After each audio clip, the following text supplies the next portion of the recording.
नमस्कार मित्रांनो, current affairs today 26 या आपल्या मराठी यूट्यूब चॅनलवर आपलं स्वागत आहे. तर चला आजचा पहिला प्रश्न पाहूया. अलीकडे पंतप्रधान नरेंद्र मोदी यांनी PM स्वनिधी क्रेडिट कार्ड कोणत्या राज्यातून लॉन्च केले आहे? तर याचं योग्य आन्सर आहे केरळ. पंतप्रधान नरेंद्र मोदी यांनी तिरुवनंतपुरम केरळमधून PM स्वनिधी क्रेडिट कार्ड योजना सुरू केलेली आहे. ही एक UPI linked RuPay credit card योजना आहे आणि या योजनेअंतर्गत स्ट्रीट वेंडर्स व फेरीवाले यांना 30,000 पर्यंत मर्यादेचे क्रेडिट कार्ड मिळणार आहे. या कार्डद्वारे 20 ते 25 दिवसांचे अल्पकालीन व्याजमुक्त कर्ज मिळू शकते, म्हणजेच विदाऊट एनी इंटरेस्ट. आणि हे क्रेडिट कार्ड फक्त त्यांनाच दिले जाईल ज्यांनी आधी घेतलेले कर्ज पूर्णपणे फेडले आहे. तर PM स्वनिधी योजना ही लॉन्च कधी झाली तर 1 जून 2020 रोजी आणि केंद्रीय मंत्रिमंडळाने ही योजना 31 डिसेंबर 2024 पासून ते 31 मार्च 2030 पर्यंत वाढवण्याचा निर्णय घेतलेला आहे. मंत्रालय गृहनिर्माण व शहरी व्यवहार मंत्रालयाअंतर्गत ही योजना येते. ही योजना कोविड-19 काळात रस्त्यावरील विक्रेत्यांना परवडणारे कर्ज देण्यासाठी सुरू करण्यात आली होती, जेणेकरून ते आपला व्यवसाय पुन्हा सुरू करू शकतील. तर या योजनेअंतर्गत स्ट्रीट वेंडर्स 3 वेळा कर्ज घेऊ शकतात. तर पहिल्या टप्प्यात 15,000 तो टप्पा जर त्यांनी पूर्ण केला, म्हणजे कर्ज फेडले, त्यानंतर त्यांना 25,000चा मिळू शकतो आणि 25,000चा जर पूर्ण केला तर 50,000चा मिळू शकतो. तर कर्ज वेळेत किंवा वेळेआधी जर फेडल्यास सरकारकडून 60% व्याज सबसिडी देखील दिली जाते. तसेच पहिले व दुसरे कर्ज वेळेत फेडणाऱ्यांना UPI link RuPay credit card दिले जाते. तसेच बाकी काही महत्त्वाच्या योजना आपण पुन्हा रिवाईज करूया. लाडो लक्ष्मी योजना ही हरियाणाची आहे. मत्स्यशक्ती प्रकल्प केरळमधील तिरुवनंतपुरम येथे सुरू करण्यात आली. ARDI विमा विस्तार योजना सुरू केली. अंगीकार 2025 अभियान हे गृहनिर्माण व शहरी व्यवहार मंत्री मनोहरलाल खट्टर यांनी सुरू केली. 17 सप्टेंबर 2025 रोजी पंतप्रधान नरेंद्र मोदी यांनी आपल्या वाढदिवसानिमित्त स्वस्थ नारी सशक्त परिवार अभियान सुरू केला. याचा उद्देश होतं की महिला व मुलांचे आरोग्य सुधारणे. माझे घर योजना ही गोव्यामध्ये सुरू करण्यात आली. ओर्नोडाई 3.0 योजना ही आसाममध्ये सुरू करण्यात आली.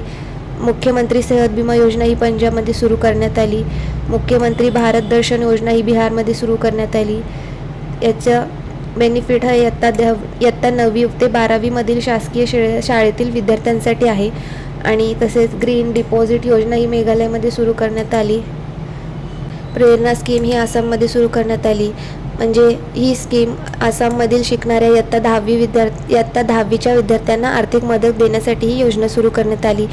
ग्रीन टू गोल्ड उपक्रम हा भांग लागवड वाढवण्यासाठी सुरू करण्यात आली. संस्कार शाळा कार्यक्रम हा आसाममध्ये राबवण्यात आला.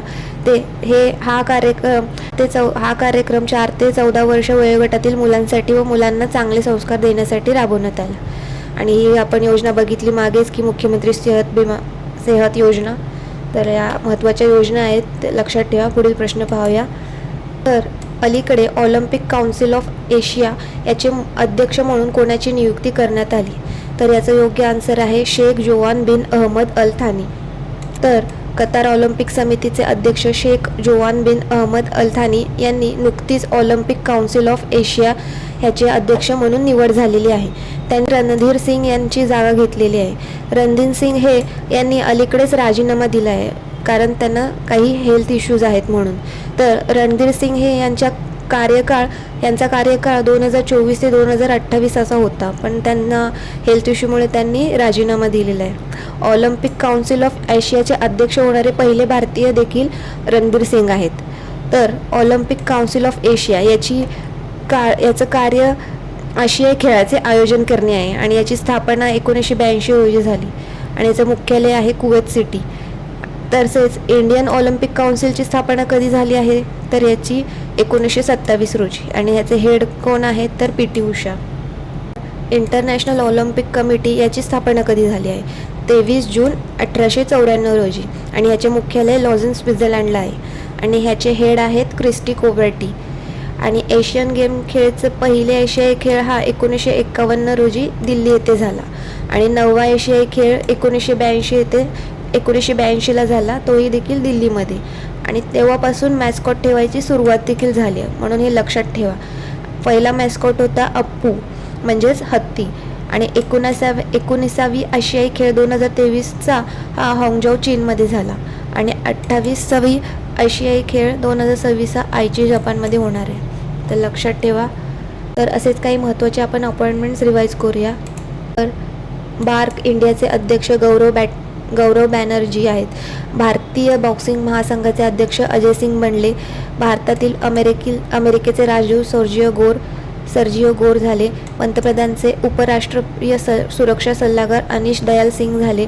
NSAचे अजित डोभाल, फसाईचे नवीन CEO राजीत पुन्हानी, NDBचे राजीव रंजन, भारतीय जाहिरात संस्था संघटना याचे अध्यक्ष श्रीनिवासन स्वामी, वर्ल्ड अँटी डोपिंग एजन्सी अध्यक्ष विटोल्डा बाका, याचे मुख्यालय मॉन्ट्रियल कॅनडा येथे आहे. 80वे संयुक्त राष्ट्र महासंघ सत्राचे अध्यक्ष ॲनालेना बेअरबॉक, IMFचे कार्यकारी संचालक उर्जित पटेल, 29वे महालेखा नियंत्रक TCA Kalyani, national hydro electronic power corporation याचे नवीन CMD भूपेंद्र गुप्ता, खनन मंत्रालयाचे नवीन सचिव पियुष गोयल, देशाचे 15वे उपराष्ट्रपती CP राधाकृष्णन, आणि कोणाला पराभूत केले तर B सुदर्शन रेड्डी. तर हे लक्षात ठेवा, महत्त्वाचे अपॉइंटमेंट्स आहेत. पुढील प्रश्न पाहूया. तर अलीकडे पुरुष हॉकी इंडिया लीग 2025-26 याचे विजेते कोण ठरले? तर याचं योग्य आन्सर आहे Kalinga Lancers. Men's Hockey India League 2026 ह्याचा हा 7वा हंगाम होता.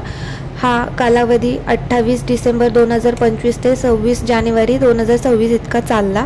अंतिम सामना हा कलिंगा स्टेडियम भुवनेश्वर येथे झाला आणि विजेते देखील कलिंगा लॉन्सर्स ठरले. यांना सलग दुसऱ्यांदा हे विजेतेपद मिळालेले आहे. आणि उपविजेता रनरअप कोण ठरले तर रांची रॉयल्स. तर वुमन्स हॉकी इंडिया लीग 2026 हे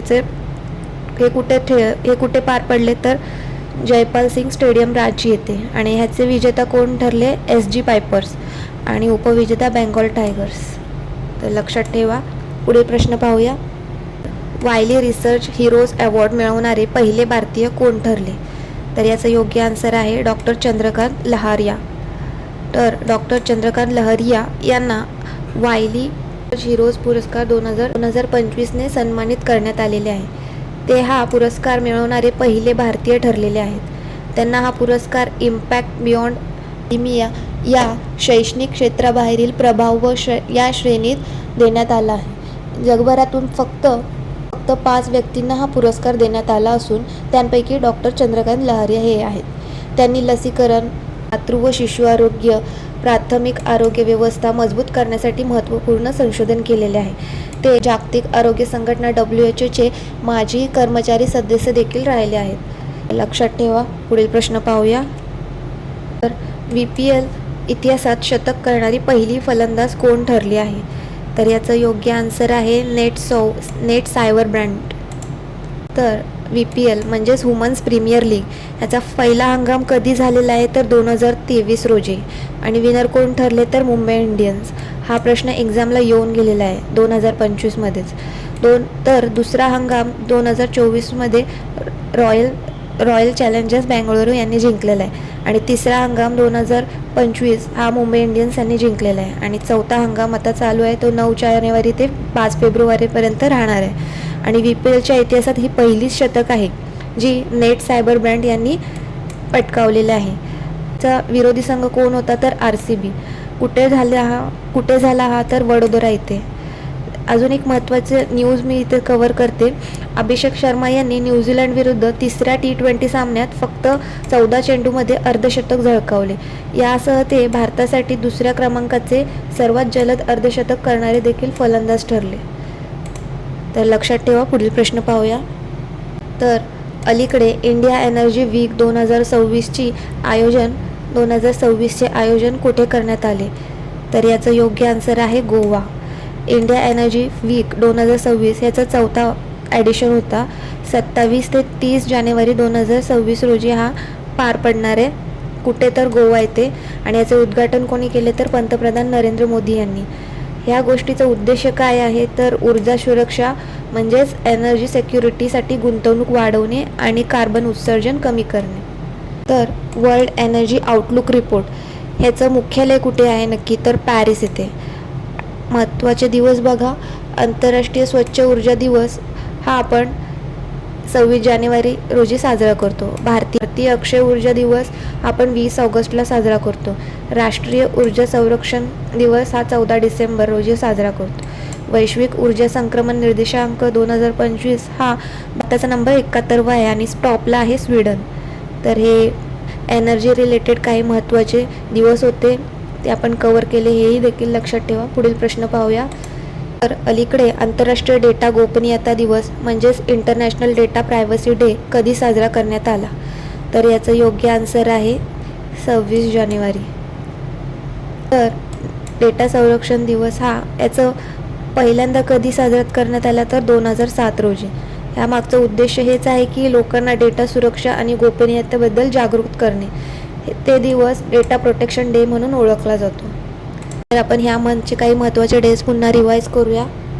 जानेवारी जागतिक कुटुंब दिन, 4 जानेवारी जागतिक ब्रेल दिन, 5 जानेवारी राष्ट्रीय पक्षी दिन, 6 जानेवारी जागतिक युद्ध अनाथ दिन, 8 जानेवारी पृथ्वी परिभ्रमण दिन, 9 जानेवारी प्रवासी भारतीय दिवस, 10 तारीख जागतिक हिंदी दिवस, 11 राष्ट्रीय मानव तस्करी जनजागृती दिन, 12 जानेवारी राष्ट्रीय युवा दिवस, 14 जानेवारी सशस्त्र दिन, 15 जानेवारी भारतीय थलसेना दिन, 16 जानेवारी राष्ट्रीय स्टार्टअप दिवस, 20 जानेवारी पराक्रम दिवस, 24 जानेवारी राष्ट्रीय बालिका दिवस आणि आंतरराष्ट्रीय शिक्षण दिवस, 25 जानेवारी राष्ट्रीय मतदार दिवस आणि राष्ट्रीय पर्यटन दिवस, 26 जानेवारी आंतरराष्ट्रीय स्वच्छ ऊर्जा दिवस आणि आंतरराष्ट्रीय सीमाशुल्क दिवस आणि तसेच आपला प्रजासत्ताक दिन देखील असतो.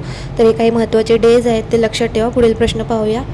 अलीकडे 3री अंतर्देशीय जलमार्ग विकास परिषद बैठक कुठे झाली, तर याचं योग्य आन्सर आहे कोच्ची.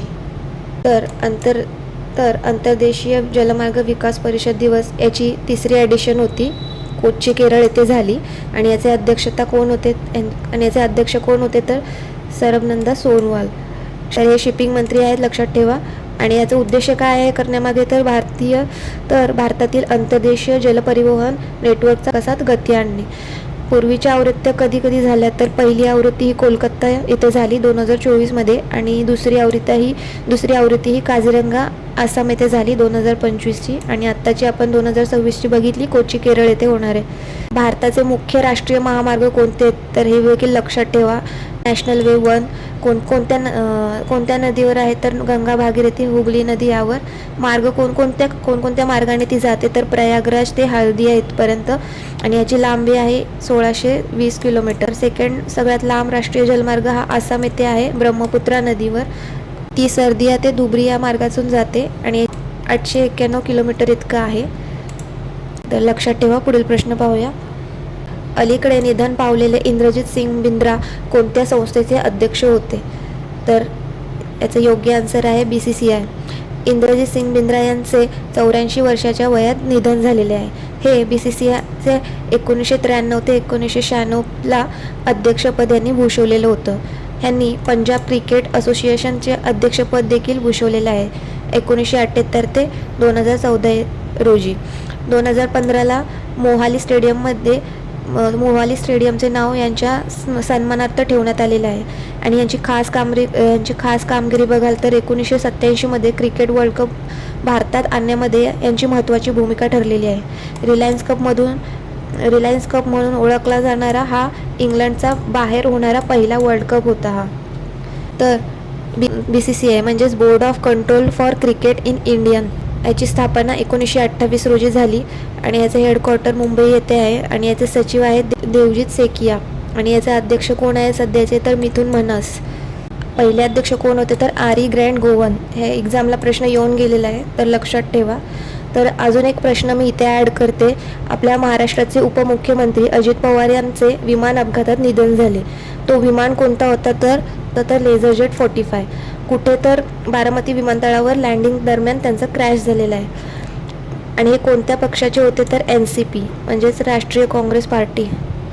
आणि गठबंधनमध्ये NCP, BJP, शिवसेना एकसाथ होती आणि बारामती विधानसभामध्ये ते 7 वेळा विधायक राहिले होते आणि ते महाराष्ट्राचे 8वे आत्ता उपमुख्यमंत्री देखील होते. तर हे देखील लक्षात ठेवा. पुढील प्रश्न पाहूया. अलीकडे प्रकाशित झालेल्या रेड लाईन्स रेड रॉन या पुस्तकाचा संबंध कोणत्या ऑपरेशनशी आहे? तर याचं योग्य आन्सर आहे ऑपरेशन सिंदूर. तर पुस्तकात रेड लाईन्स रेड रॉन हे सेना प्रमुख जनरल उपेंद्र त्रिवेदी यांनी लॉन्च केले. तर याचे लेखक कोण कोण आहेत? तर major general retire air marshal Rajesh, retire राजदूत अनिल त्रिगुनायत आणि रिटायर ब्रिगेडियर अखिलेश भार्गव. तर सध्याचे महत्त्वाचे पुस्तक आपण रिवाईज करूया जे इम्पॉर्टंट आहेत. Justice denied justice lost Kanchan Chakraborty. May a million birds bloom launch केले आहे आनंद महिंद्रा. तयार कोणी केले? तर Nitya Manoj Kumar. Mother Mary come to me Arundhati Roy. The Chola tigers avengers of Somnath Amish Tripathi. Operation Sindoor lieutenant general KGS Dhillon. Different but no less Anupam Kher. The पान कश्मीर के संघर्ष की कहानी Ispita Chakraborty. The loneliness of Sonia and Sunny Kiran Desai. Booker prize 2025साठी शॉर्टलिस्ट कोण झाले? तर wings of valour Swapnil Pande आणि above and beyond Shivkumar Mohanka. तर हे लक्षात ठेवा. बाकी आजचा हा सेशन इथेच संपला. कमेंट करून नक्की सांगा सेशन कसा वाटला आणि चॅनलवर नवीन असाल तर प्लीज सपोर्ट करा. थँक्यू.